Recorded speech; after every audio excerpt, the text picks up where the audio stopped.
शाही कढ़ाई की 20 सब्जियां। अरे बाप रे, आज तो 8 बज गए। घर में सबके नाश्ते का वक्त हो गया, लेकिन मुझे तो समझ ही नहीं आया इतनी जल्दी सुबह कैसे हो गई। माँ जी तो 10 बातें सुना देंगी सुबह सुबह। सुगंधा जैसे ही कमरे से बाहर आई, उसने देखा कि उसकी सास और सभी घर वाले तो मजे से डाइनिंग टेबल पर बैठकर नाश्ता कर रहे हैं। ये क्या मम्मी जी, आप सब नाश्ता कर रहे हैं? अरे आपको क्या जरूरत थी नाश्ता बनाने की? मैं हूं ना, मैं बना तो लेती। हैं, मैं क्यों बनाऊंगी? बड़ी बहू तो शायद भूल रही है, अब मेरी छोटी बहू भी आ गई है इस घर में, उसी ने हम सबके लिए नाश्ता बनाया है। अब तुझे तो सोने से फुर्सत नहीं है। लो, देवरानी को आए हुए एक दिन हुआ नहीं कि सास करने लगी उसकी तरफदारी। अब सुगंधा भी रसोई में गई, जहाँ उसकी देवरानी गर्मा गर्म आलू के पराठे बना रही थी, वो भी देसी घी के। हैं, देसी घी के? अरे इतना घी लगाओगी तो जल्दी से खत्म हो जाएगा। अब पराठे तो देसी घी में ही अच्छे लगते हैं। आप भी बैठ जाइए, मैं आपको भी गर्मा गर्म पराठे परोसती हूँ। नहीं, उसकी जरूरत नहीं है, पहले बना लो, फिर दोनों साथ में ही खा लेंगी। फिर अनन्या और भी पराठे बनाने लगती है। सभी घर वालों के खाने के बाद दोनों देवरानी जेठानी भी एक साथ बैठकर पराठे खाती हैं। खाना खाने के बाद उसकी सास बाहर उसके पास आती है। अरे मम्मी जी, इसकी क्या जरूरत थी? ये तो शगुन है बहू, तुझे देना तो बनता है। तूने सचमुच में बहुत अच्छे पराठे बनाए थे। थैंक यू मम्मी जी। अब ये देख सुगंधा चिढ़ जाती है। वाह भाई, छोटी बहू को तो आते ही सोने के गहनों में तोला जा रहा है। इसके बनाए हुए पराठे पर सोने की चेन और मेरे पराठों की तो झूठी तारीफ भी नहीं की। अब मेरे बनाए हुए पराठों में क्या फुई लगी होती है? ये मम्मी जी भी ना बिन पेंदे का लोटा है, जहाँ मर्जी लुढ़क जाती है। किचन का सारा काम निपटा कर दोनों बहुएं घर के बाकी काम निपटा लेती हैं। फिर दिन के समय दिन के खाने में कढ़ी चावल बना लेते हैं। भाभी, मैं मम्मी जी से पूछ कर आती हूँ, उन्हें लंच में क्या खाना है वही हम बना देंगे। बड़ी मम्मी जी की चमची बनी हुई है। अनन्या अपनी सास के पास जाती है। मम्मी जी, खाने में क्या बनाऊं? बहू, तूने सुबह इतने टेस्टी पराठे बनाए थे कि स्वाद में तो मैं ज्यादा ही खा गई। अब मुझे तो थोड़ा हल्का फुल्का ही खाना है। तू ऐसा कर, पुलाव ही बना ले। जी मम्मी जी। अनन्या किचन में जाती है, जहाँ वो वेजिटेबल पुलाव बनाने की तैयारी में लग जाती है और सभी मसालों को अच्छे से कूटकर वो बढ़िया सा वेजिटेबल पुलाव बना लेती है, जिसकी खुशबू पूरे घर में फैल जाती है। वहाँ खड़ी सुगंधा ये सब देख रही थी। वाह भाई देवरानी जी, वैसे आपके हाथों में कमाल का जादू है। क्या बढ़िया खाना बनाती है आप तो। हाँ, वो क्या है ना भाभी जी, मुझे कुकिंग का बड़ा ही शौक था। चलो बढ़िया है, फिर तो मुझे भी किचन से छुट्टी मिल जाएगी। तभी अनन्या का पति मुकुल किचन में आता है। अच्छा, मतलब मेरी पत्नी को शेफ बनाने की पूरी तैयारी चल रही है? अरे भाई, तुम्हारी पत्नी पहले से ही शेफ है, कितना बढ़िया बढ़िया खाना बनाती है। और भाभी को आराम नहीं देना चाहते आप? अरे नहीं भाभी, मैं तो आप दोनों देवरानी जेठानी के बीच पड़ना ही नहीं चाहता। अब मुकुल ऑफिस चला जाता है और फिर वो सबको खाना परोसते हैं। तो खाना खाकर उसकी सास फिर से उसकी तारीफ करती है। वाह वाह, देखा कितना टेस्टी खाना बनाना जानती है। ऐसा पुलाव तो आज तक बड़ी बहू ने कभी बनाया ही नहीं। अपनी सास की बात सुनकर सुगंधा मन ही मन जलने लगती है। खाना खाने के बाद, देवरानी जी बर्तन आप ही धो दो ना, वो क्या है ना, मेरी तबीयत कुछ ठीक नहीं है।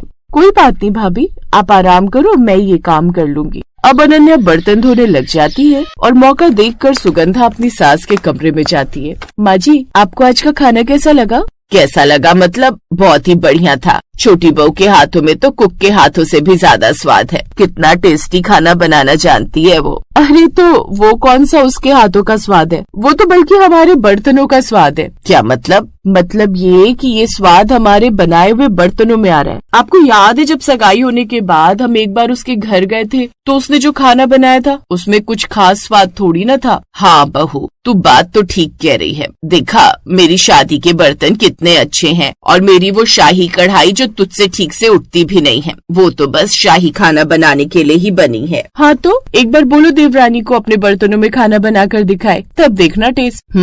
तू बिल्कुल ठीक कह रही।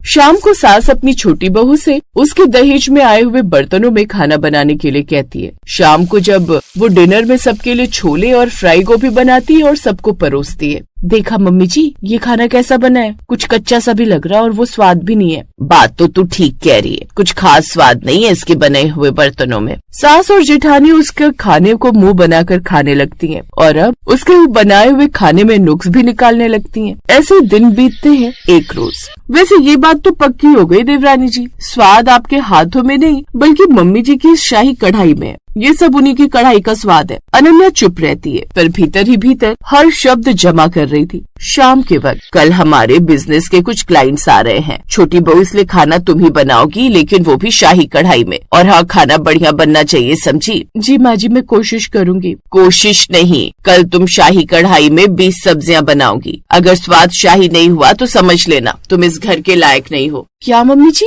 20 सब्जियाँ? जी बहुरानी, 20 सब्जियाँ। मेहमानों की खातिरदारी में कोई कमी नहीं रहनी चाहिए। अनन्या ने हाँ में सिर हिला दिया, लेकिन उसी रात से उसे सब्जियों की फिक्र होने लगी। फिर अगली सुबह वो अकेली बाजार गई। हर ठेले से एक एक कर कुछ न कुछ सब्जियाँ उठा ली। उसके मन में तो बस यही सवाल चल रहा था कि वो 20 सब्जियां बनाकर कैसे तैयार करेगी। कुछ देर बाद वो सभी सब्जियां लेकर घर पहुंची और शाम की तैयारी में लग गई। धीरे धीरे एक एक कर सब्जियां काटी और सुगंधा मन ही मन अपने कमरे में खुश हो रही थी। अब पता चलेगा उस देवरानी को। बड़ा शौक था ना उसे खाना बनाने का। अच्छा हुआ जो मैंने पहले मम्मी जी से पेट दर्द का बहाना लगा दिया, नहीं तो मुझे भी उस देवरानी के साथ कुछ न कुछ बनाना ही पड़ता। सुगंधा बड़े मजे से अपने कमरे में बैठकर आराम से फोन पर रील्स देखने लगी और अनन्या बेचारी काम करने लगी। उसने अपने सास की वो बड़ी सी शाही कढ़ाई निकाली और एक के बाद एक उसमें अलग अलग सब्जियां बनाने लगी। उसे वो सब खाना बनाते बनाते 4 घंटे हो गए। फिर उसकी सास किचन में आई। बहू, तुम्हें इतना समय क्यों लग रहा है? शाही खाना जल्दी नहीं बनता मम्मी जी। देखो मम्मी जी, अब छोटी बहू जवाब देने लगी है। वो तो अगर स्वाद में कमी हुई तो जवाब का अंजाम भी सोच लेना। सास और जेठानी के ताने भले ही थे, लेकिन अनन्या के हाथ बिल्कुल ही नहीं रुके। कुछ देर बाद घर में मेहमान आने शुरू हुए और जैसे ही उन्होंने अनन्या के हाथ का खाना खाया, उन्हें बहुत पसंद आया और जो ऑर्डर वो उनकी कंपनी को पहले 2 साल बनाने के लिए देते थे, अब वो 10 साल के लिए दे दिया। ये देख सभी घर वाले बहुत खुश हुए और सास की नजरों में तो छोटी बहू जैसे उस घर की अब लक्ष्मी बन गई।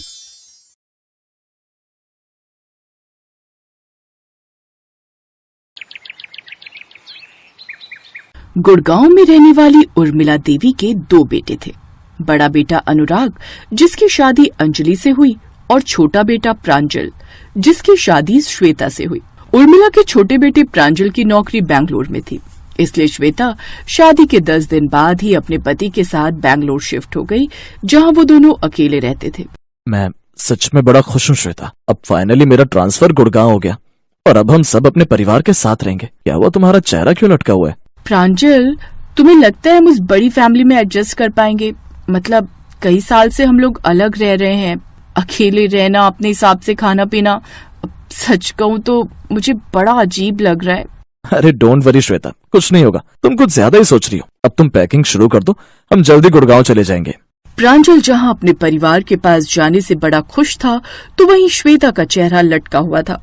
वहीं उर्मिला देवी अपने छोटे बेटे और उसके परिवार के लौटने पर काफी खुश थी। बड़ी बहू, आज तू खाने में मटर पनीर और खीर बना ले, और हाँ, साथ में पूरी बना लेना। प्रांजल को पसंद है ना?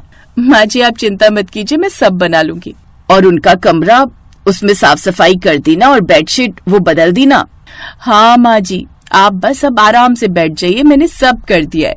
बहू ने तो उसे आराम करने को कह दिया, लेकिन उर्मिला को आखिरकार आराम कहाँ था। वो तो बस अपने बेटे के आने का इंतजार कर रही थी। शाम को दरवाजे की घंटी बजी और उर्मिला आरती की थाली लिए दरवाजे पर उनके स्वागत के लिए आ गई। माँ जी तो ऐसे व्यवहार कर रही हैं जैसे देवर जी वनवास काट कर अयोध्या लौटे हो। माँ कैसी हो? और ये सब क्या है? आज मेरा छोटे का परिवार बड़े सालों बाद अपने शहर, अपने घर लौटा है, तो स्वागत तो करूंगी ही ना। देख, तेरे आने की खुशी में मैंने सारे घर को कैसे दियों से रोशन कर दिया है। देखा श्वेता, मैं ना कहता था, अपने घर परिवार में आकर एक अलग ही सुख मिलता है। श्वेता अपनी सास की खुशी देखकर हैरान थी। उसने अपनी सास और जेठानी के पांव छुए और फिर अपने कमरे में फ्रेश होने चली गई। कुछ देर बाद अंजलि ने सबको खाना परोसा। सच में भाभी, आपके हाथों में तो गजब का स्वाद है। बड़ी अच्छी सब्जी बनाई आपने। तुम्हें पसंद आई, मतलब मेरा मिशन पूरा हुआ। रसोई में 2 घंटे तक ये मेहनत करने का। श्वेता अंजलि को देखकर मुस्कुरा दी। इसके बाद वो सभी सोने चले गए। अगली सुबह श्वेता रसोई में गई तो गैस पर रखी छोटी छोटी 2 कढ़ाइयों को देखकर हैरान रह गई। दीदी, ये क्या है? इतनी छोटी 2-2 कढ़ाई और इसमें एक ही जैसी सब्जी। हाँ, तो हम सब खाने वाले भी कितने सारे लोग हैं। अब जॉइंट फैमिली में तो यही होता है, 2-2 कढ़ाई ही सब्जी बनती है, एक छोटी कढ़ाई नहीं। तुम अकेली रही हो ना इतने साल, इसलिए तुम्हें ये ज्यादा लग रही होगी, लेकिन कोई बात नहीं, धीरे धीरे तुम्हें भी इन सब की आदत हो जाएगी।